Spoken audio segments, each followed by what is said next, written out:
Friends, Namaskar. This is the third video in our series History of Bharat and Bhartiyata.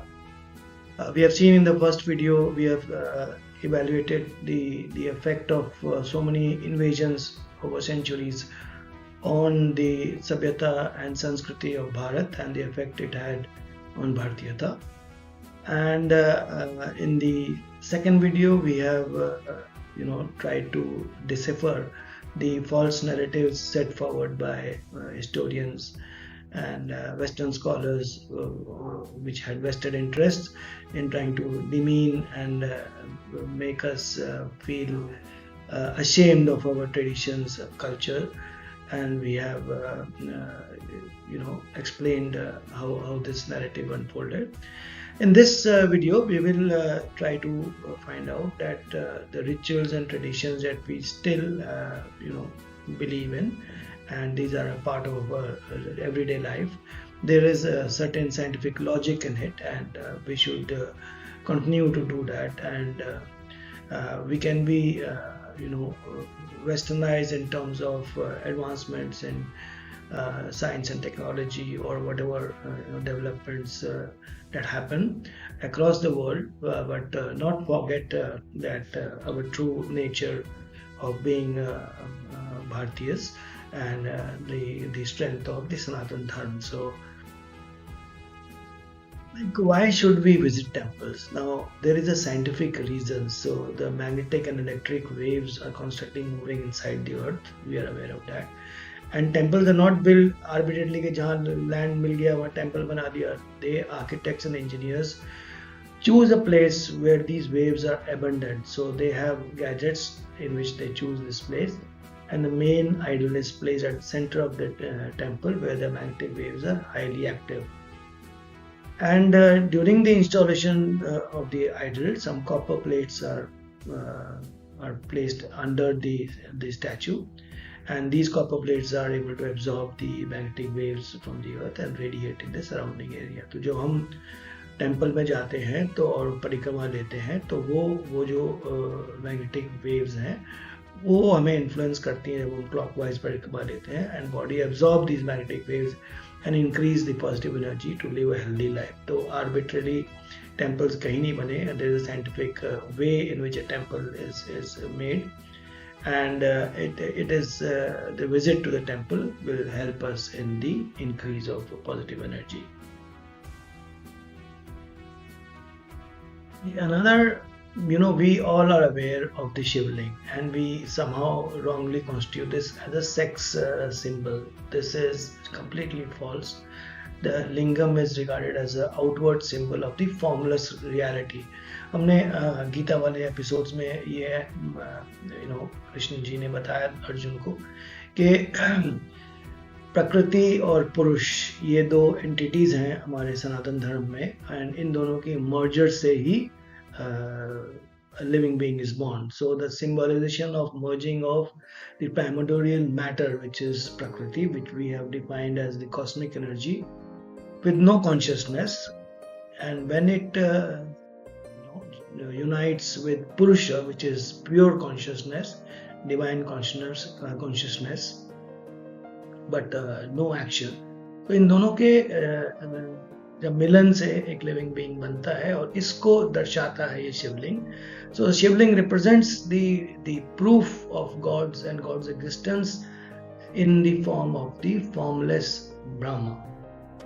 सो ब्राह्मण जो हमारे वेद में आते हैं उसका जो परिचय होता है इवन गीता में, उसका सिंबल है ये, and it is normally made of stone और ग्रेनाइट, और जो हम ऊपर मिल्क और घी उनको ऑफर करते हैं so that there is a protective layer. जो शिवलिंग का जो मटेरियल है ग्रेनाइट या स्टोन का, उसको इरोड होने से बचाने के लिए. Of course milk is also good conductor of positive energy, और जब हम वो ट्रेडिशंस करते हैं परंपरा हमारी जो बनी हुई है, तो पोरिंग मिल्क से मिल्क बिंग पॉजिटिव एनर्जी का गुड कंडक्टर वो डिवोटी के ऊपर भी आता है. तो ये शिवलिंग का साइंटिफिक एक्सप्लेनेशन है. Of course, this we might be aware of कि हम मंदिर में बेल बजाते हैं और कॉन्च बजाते हैं इवन घरों में. The sound of the bell and the conch is considered auspicious and it welcomes the divinity and dispels the negative and the evil spirits. The sound engages the ever wandering mind. हमें गीता में भी बताया गया कि हमारा mind जो है वो हर समय इधर उधर विचलित रहता है. जो ऑनगोइंग हमारे थॉट्स हैं उसको कंसंट्रेट करने के लिए जब हम बेल बजा रहे हैं, उसको रिसेप्टिव होने के लिए, डिवाइन की कनेक्ट के लिए ये बेल या कॉन्च शंख बजाया जाता है. और दोनों से जो डिवाइन साउंड ओम निकलता है वो पॉजिटिव फ्रीक्वेंसी और वाइब्रेशंस चारों तरफ फैलाता है. और टेम्पल बेल्स भी कोई अंदाजी किसी भी मेटल्स और अलॉय से नहीं मिली है. उनको एक पर्टिकुलर मिक्स में बनाया जाता है साइंटिफिक कैलकुलेशन के साथ, so that there is complete harmony between the left and the right lobes of the brain and bringing you to a state of supreme calm. So ये कोई बिना कैजुअल फॉर्म नहीं है. ये बहुत सोच विचार के ये साइंटिफिक रीजन से ये उसका निर्माण होता है बेल का, और फिर ये उसका एडवांटेज है. ये like the conch also environment को प्यूरिफाई करता है, नेगेटिव एनर्जी को हटाता है, पॉजिटिविटी को लाता है, और ऑफ कोर्स लंग्स के लिए अच्छा है. जोर से बजाते हैं लंग्स में, इंटेस्टाइन में उसका फायदा होता है. ये एक ट्रेडिशन है जो हमें मौली हम हर समय मानते हैं. दिवाली में, दशहरा में, कोई भी घर में पूजा हो, इसका भी कारण है मानने का. एक तो ब्लेसिंग मिलती है त्रिदेव से, ब्रह्मा विष्णु महेश ये त्रिदेव हैं, और त्रिदेवी से लक्ष्मी सरस्वती दुर्गा, ये सारे हमें इस ब्लेसिंग के रूप में आते हैं, उसका परिचायक है ये. और apart from the religious significance, इसका साइंटिफिक सिग्निफिकेंस ये है कि आयुर्वेद के हिसाब से हमारे में बॉडी में 3 तरह के दोष होते हैं, वात, पित्त एंड कफा, और इसको त्रिदोष कहते हैं. और इंस्टेबिलिटी जब होती है इन दोषों में तो उसके हार्मफुल रिजल्ट होते हैं. और मौली जब हम लिस्ट में मानते हैं तो इम्बैलेंस इन दोषों का वो कंट्रोल करते हैं. तो ये मौली का इतना बड़ा साइंटिफिक रीजन है मानने का. सो डायबिटीज, हार्ट डिजीज और ब्लड सर्कुलेशन के रिलेटेड डिजीज है, उससे हमें प्रोटेक्ट करती है. So it's a protective reason, a scientific reason that we died. So even tilak, like we explained in the other video, आजकल हमें तिलक लगाने में शर्म हो रही है, और बहुत कम रीजन्स हैं इंडिया में जहाँ पे प्राउडली तिलक लगा के लोग इवन ऑफिस जा भी सकते हैं. यहाँ पे बहुत कम पाया जा रहा है आजकल, सो कॉल्ड वेस्टर्नाइज्ड होने के चक्कर में. And this tilak symbolizes a spiritual connection, awakening of consciousness. It serves as a mark of devotion, cultural adherence, and protection against negative energies. Tilak, as we know, vermilion, turmeric और sandal paste का बना है, और each का एक particular positive effect है. तो vermilion gives positive energy, sandal paste, चंदन जो है उसका कूलिंग इफेक्ट है, और हल्दी, टर्मरिक उसकी एंटी बैक्टीरियल प्रॉपर्टीज हैं. तो जब हम इसका तिलक बनाते हैं तो there is a fusion of tradition and wellness, and it is a balm for the soul. तो तिलक का भी साइंटिफिक रीजन हमने आपको बताया.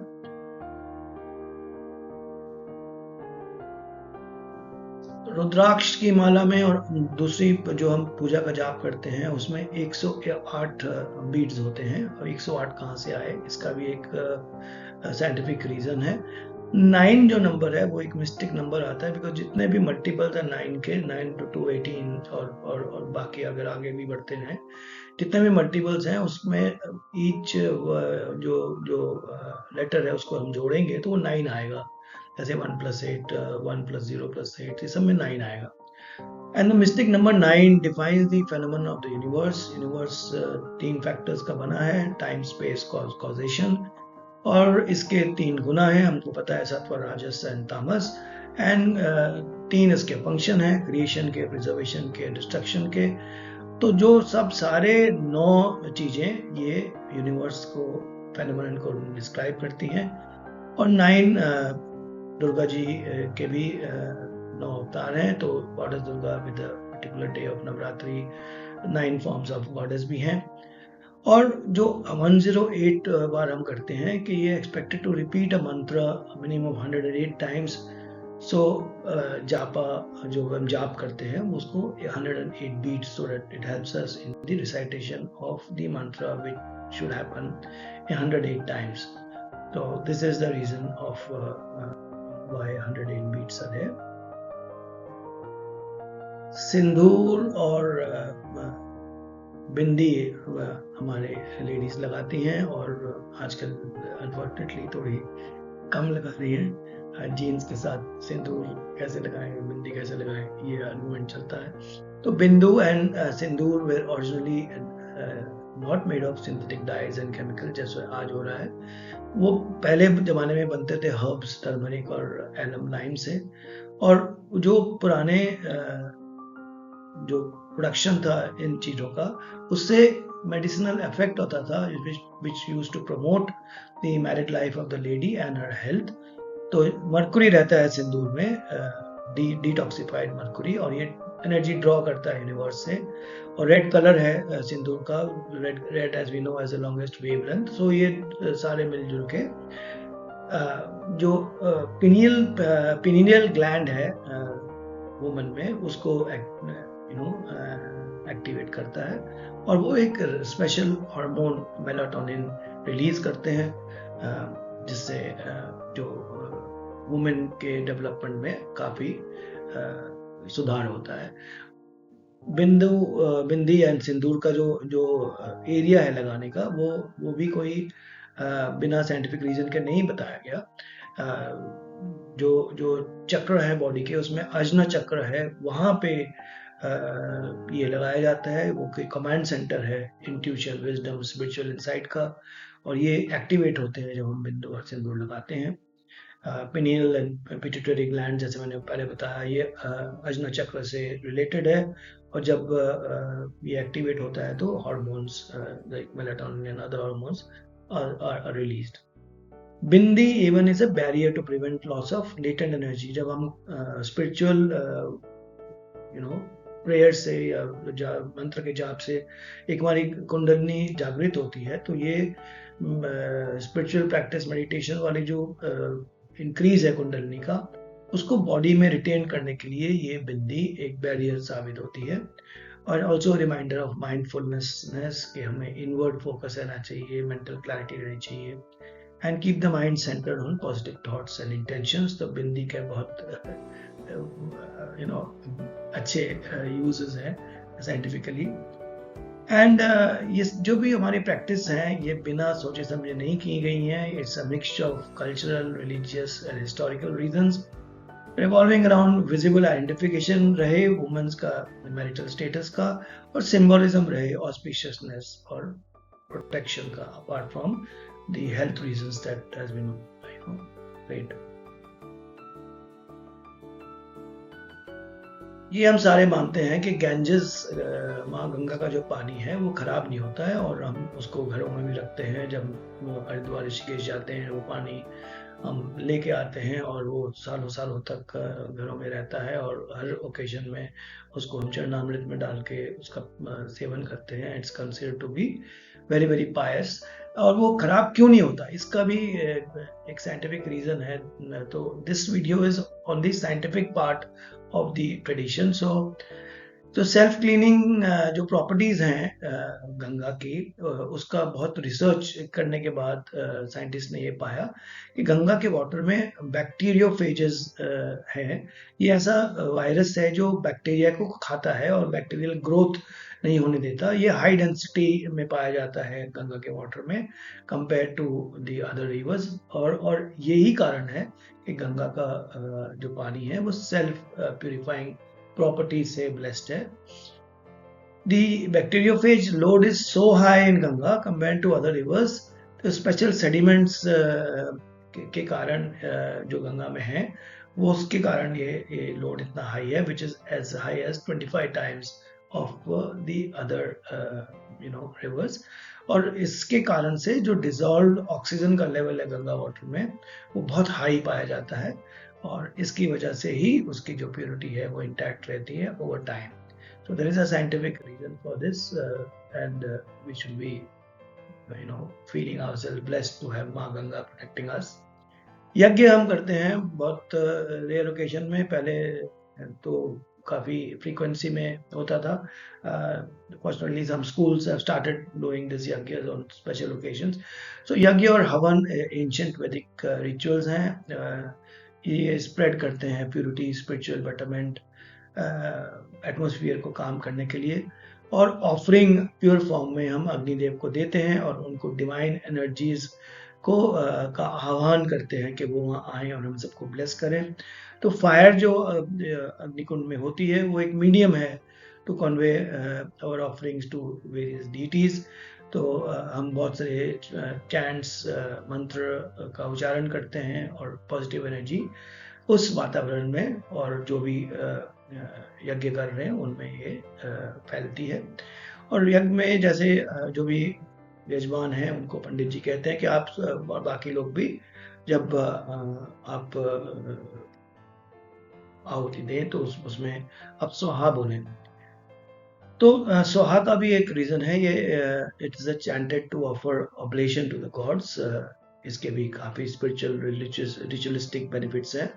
ये प्यूरिफाई करती है जो वातावरण है उसमें से जो धुआं निकलेगा वो प्यूरिफिकेशन में काम आता है. और minds and hearts of those participating in the rituals, they get जो सामग्री है वो प्योर होनी चाहिए, जो लकड़ी है वो प्योर होनी चाहिए, जो घी है वो प्योर होना चाहिए. ये सब प्योर होंगे तब हमें प्योरिटी का आभास होगा. आजकल प्योरिटी में थोड़ा सा कॉम्प्रोमाइज रहता है. then we will have problems. Otherwise there is no way in which a yajna can do harm to anyone, including the persons or the environment. Thinking of environment, it reduces air pollution, SO2, NO2 और PM 2.5, PM10, CO2 ये सबको reduction देता है. तो यज्ञ का बहुत बड़ा साइंटिफिक रीजन है. कुंभ मेला भी अभी हुआ है और अनफॉर्चुनेटली बहुत सारे लोग जाना चाहते थे पर जा नहीं पाए. एंड इट वाज बट हमारे बहुत सारे फ्रेंड्स गए हैं and we feel happy for them. So Kumbh Mela tradition Adi Shankaracharya जी ने 8th सेंचुरी में शुरू किया था. सनातन धर्म को मानने वालों को यूनाइट करने के लिए.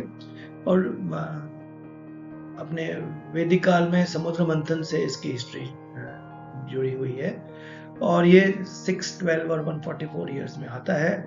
एंड इसकी जो डेट्स हैं वो डिटरमिन होती हैं astronomical alignment of Jupiter, sun and moon. So जब भी कुंभ मेला होगा वो एक ऑस्पिशियस डेट और टाइम रहती है.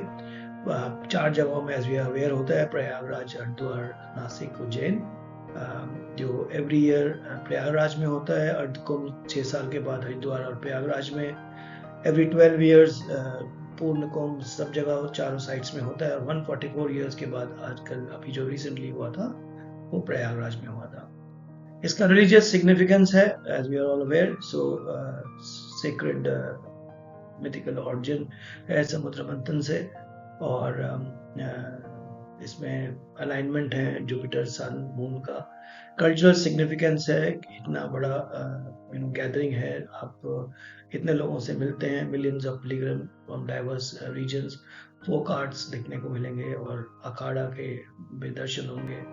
साधु लोगों से आपको ज्ञान प्राप्त होगा. साइंटिफिक सिग्निफिकेंस ये है कि आपको भी आप नहाओगे, हाइड्रोथेरेपी होगी, इम्यूनिटी आपकी बढ़ेगी, एनवायरमेंटल सैनिटेशन मिलेगा और सीजन के साथ आपका अलाइनमेंट रहेगा. और बाकी जो रिवर में नहाने से बेनिफिट्स आएंगे, फास्टिंग के और बाकी जो ट्रेडिशंस हैं, जो हमारे रीति रिवाज है, उनसे साइंटिफिक का सिग्निफिकेंस भी मिलता है. Recently very much has been attempted by so-called propagators of the western. आजकल हम हेलोवीन मना रहे हैं बट अपने फेस्टिवल्स को दिवाली मनाने में कह रहे हैं कि इसमें प्रॉब्लम है, होली मनाने में प्रॉब्लम है. तो ये जितने भी फेस्टिवल थे उसका रिलीजियस सिग्निफिकेंस मोर और लेस हमें पता है, कल्चरल सिग्निफिकेंस भी पता है, सबका साइंटिफिक सिग्निफिकेंस है. दिवाली में आप दिया जलाते हो, इंसेक्ट्स मरते हैं, सीजनल क्लीनिंग आप करते हो, उससे डिजीज, हाइजीन, सैनिटेशन रहता है, डिजीज नहीं आती. ऑयल लैम्प से आपका एयर की आयनाइजेशन होती है। होली में apart from the religious and cultural significance, natural जो कलर्स हम लगाते हैं, आप वो गंदे वाले कलर्स को छोड़ दो, उसमें एंटीसेप्टिक प्रॉपर्टीज हैं। और जो जो बॉनफायर होलिका दहन करते हैं उसमें इन्वायरमेंटल की डिसइंफेक्शन होती है। रामनवमी में सीजनल फास्टिंग में डिटॉक्सिफिकेशन, लोहड़ी में बॉनफायर से वार्मथ मिलती है, पीक विंटर सीजन खत्म हो रहा है और अभी आपके जैगरी फूड से इम्यूनिटी और बढ़ेगी। दशहरा में सीजनल चेंज के रिचुअल्स हैं, फायर प्यूरिफाई करती है, फास्टिंग मेटाबॉलिज्म को इम्प्रूव करती है। वैसे ही जन्माष्टमी में, मकर संक्रांति में, हर एक में एक साइंटिफिक रीजन है होने का। और there should be no way that we should get convinced by those western driven people who celebrate want us to celebrate Christmas, Halloween. I'm saying उनको भी करना है तो कर लो, it is something which is completely your prerogative. But ये सोचना कि ये जो हमारे traditions हैं वो खराब हैं और वो better हैं, that is something which is flawed and totally wrong logic. हमने पिछले वीडियो में भी बताया कि कैसे वो flawed है। हमारे जो ट्रेडिशंस और कस्टम्स हैं वो भी नॉट ईटिंग ड्यूरिंग एक्लिप्स, उसका साइंटिफिक रीजन है। Not sleeping with the head facing north, उसका साइंटिफिक रीजन है। अर्थ की मैग्नेटिक फील्ड है, नॉर्थ साउथ को करती है, तो उल्टा सोने से ब्लड का फ्लो डिस्टर्ब होगा, आयरन है ब्लड में, उसका इम्बैलेंस होगा। टोरिंग हमारी इंडियन ब्राइड्स पहनती हैं, वो एक्यूप्रेशर वाला पॉइंट है, इससे हमका menstrual cycle, reproductive health improve करेगी। मंत्रस हम करते हैं मन की शांति के लिए, नमस्ते का गेस्चर है, उसमें भी एक्टिवेट करता है प्रेशर पॉइंट्स को। Link two eyes, years and brain, alertness, focus, mutual respect तो है ही उसमें। ऑफरिंग वाटर टू द सन, जो हम सूर्य में अर्घ देते हैं, तो early morning sunlight boost vitamin D, और वाटर जो है वो लेंस का काम करता है और हमारा रेटिना इंप्रूव होता है उससे। चरणामृत जो लेते हैं उसमें भी माइक्रो प्रॉपर्टीज हैं जिससे हमारा हेल्थ इंप्रूव करेगी, वो कॉपर वेसल्स में रहता है। तो ये सारे जो हमारे रिचुअल्स हैं वो साइंटिफिकली सिग्निफिकेंट है। गणेश और लक्ष्मी को हम दिवाली में एक साथ मनाते हैं बिकॉज विजडम और ऑब्स्टिकल्स, विजडम को सिंबलाइज करते हैं, ऑब्स्टिकल को रिमूव सिंबलाइज करते हैं Ganesh ji. Lakshmi of course is wealth and prosperity. तो ये दोनों चाहिए शुभ लाभ के लिए, जो शुभ लाभ हम बोलते हैं वो ऑस्पिशियसनेस के लिए। परिक्रमा वी ऑलरेडी एक्सप्लेन कि टेम्पल्स में हम करते हैं, उसका फायदा है। ये तो छोड़ो कि हमारे इवन डेथ में जो हमारे कस्टम्स हैं, बॉडी को ग्राउंड में रखा जाता है, जो मटेरियल उसमें यूज्ड होता है, ग्रास, वुडन प्लैंक, ये सब का बहुत बड़ा साइंटिफिक रीजन है। Ground will absorb the body the heat, prevent the decomposition. Grass and would absorbs the fluid, carrying the body feet first, ये तो सिंबॉलिक है ही। ये इसका साइंटिफिक रीजन भी है कि फ्लूइड की बॉडी की leakage for the disease person को प्रिवेंट करता है। Cremation with fire is fire destroys the pathogens और एनवायरमेंटल फ्रेंडली भी है।